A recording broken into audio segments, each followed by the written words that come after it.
Hey guys, this episode we're going to be talking about adding some test helpers to Turbo Rails to make it easier to test your turbo frames in integration tests.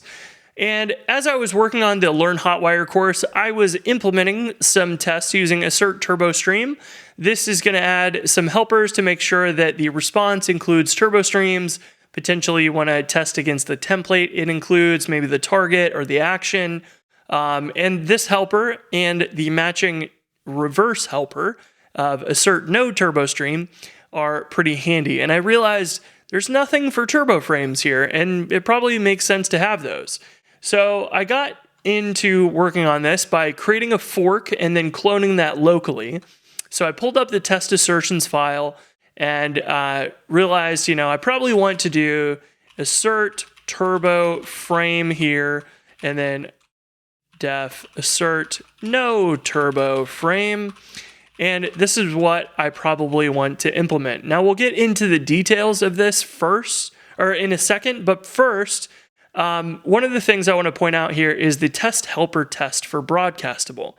What's neat about this is this actually tests those test helpers. So this test tests the test helpers, and the example that I want to show you here, let's look for it in here, mini test assertion. So there are a couple tests like this that assert that it raises a mini test assertion whenever you have a assertion that fails. So this is really great because it allows us to make sure, hey, we can go use those test helpers and ensure that they work correctly. So we want to probably use that in order to implement these two methods. So I opted to go into the test frames folder. So if you open up the gem, you'll see under test, there's a bunch of folders where the tests live. There's ones for broadcastable, turbo drive, turbo frames, turbo hotwire native, turbo refreshes, turbo streams, and some system tests. So to me, it made the most sense to put this in the frames folder. And the frame request controller test file was the one that made the most sense to me because it's loading this tray path, which ends up rendering in the dummy app views trays show, which has a turbo frame inside of it. And we can use that in order to test our assertions. And so what I ended up doing down here was just adding another class to this list because there's already a couple in here. Maybe these need to be split out into their own files. But for now, I just added turbo test assertions frame test that inherits from action dispatch integration test. So these assertions or helpers are going to look at the response to a request. So we need to use those from a request. So we can implement some tests here and say test assert turbo frame passes with a matching frame. Now, in this case, we can just say get tray path ID of 1, just like we do kind of in these other tests up above. And then we will use our assert turbo frame with the ID of tray. So we'll want to add arguments so that we require the ID because every turbo frame is supposed to have a unique ID. So this test will ensure that that selector matches. So in this case, we can say ID is required, so we can leave that. And then like the implementations above, we'll say selector turbo frame with the ID equals double quotes, ID, double quotes, and so on. Then we can say assert selector, or assert select, selector. And the same thing as this one above, I think it's useful if we want to accept a block so that, for example, in this one, you can test that the turbo stream is in the results and the response, but also you can give it a block to do further inspection inside of that turbo stream. So this case, you can test there's a template with a p tag and the word hello inside of it. We also want to test that there's only one. Count is probably something we can just set to 1 because there should only ever be one turbo frame with that ID because IDs are supposed to be unique. And I believe that I set this as count as 1, but we could probably leave that out or force it to be 1 because that isn't really necessary. So we can say count is count and block and forward that along. And then if we want, we can then run this test before we start writing any other one. So we'll say first, after you clone the gem, you want to run bundle, then test,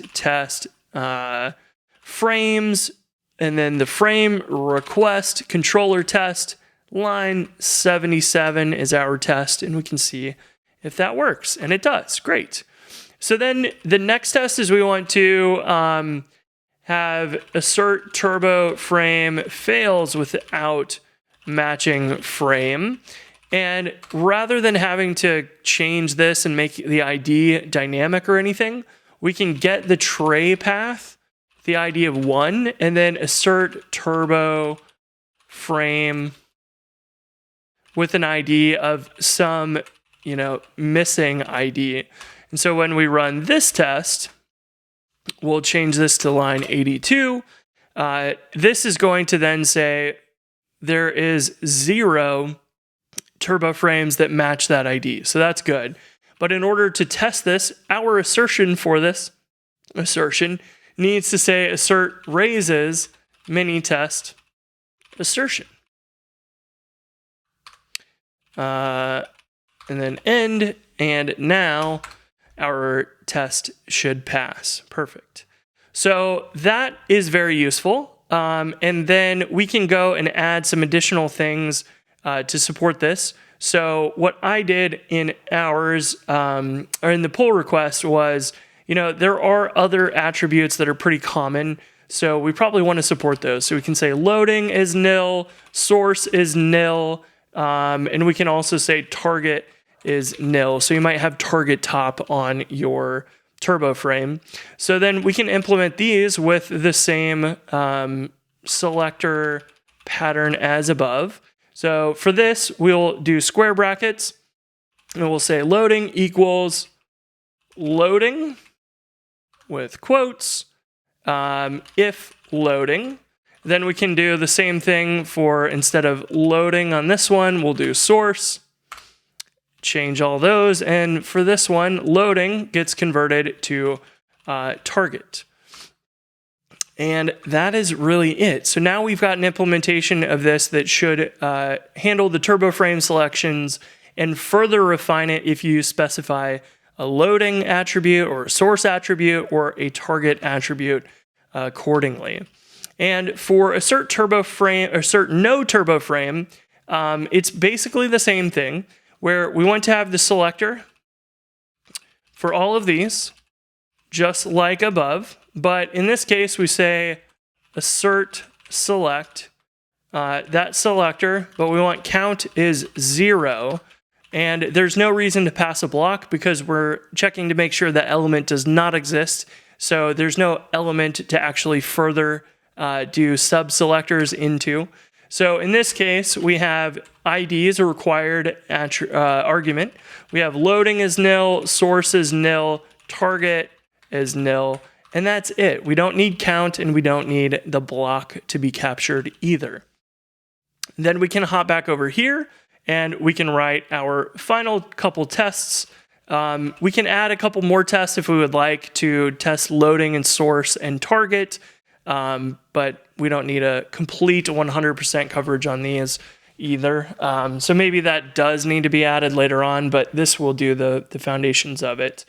So this needs to then test assert no turbo frame. So similar, we can say assert no turbo frame fails with a matching frame. So in this case, we say get tray path with ID of 1. We want to assert raises mini test assertion, and that would be checking for assert no turbo frame with the ID of tray. So there is an element with the ID of tray, which means this assert no turbo frame should raise an assertion error so that our test fails. So then checking that is correct, and it does raise the exception as we want. And then assert no turbo frame passes without matching frame. And same thing, we can say get tray path ID of 1, and we will assert no turbo frame, the ID of missing. And in this case, it shouldn't raise an error because there is no turbo frame with the ID of missing. And this one is on line 96, and we can run this, and we can also just run the entire file and make sure that all of the tests pass for that. So this is a pull request that I submitted, and here, let me pull it up for you.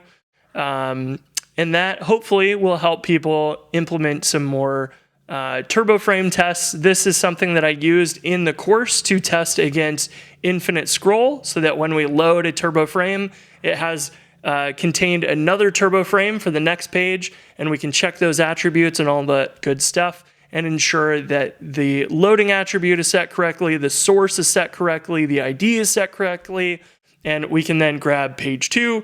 It should have a turbo frame for page 3, and so on. So that is it. Hopefully this will be useful to somebody out there and give us a little bit more complete test helpers built into the Turbo Rails gem.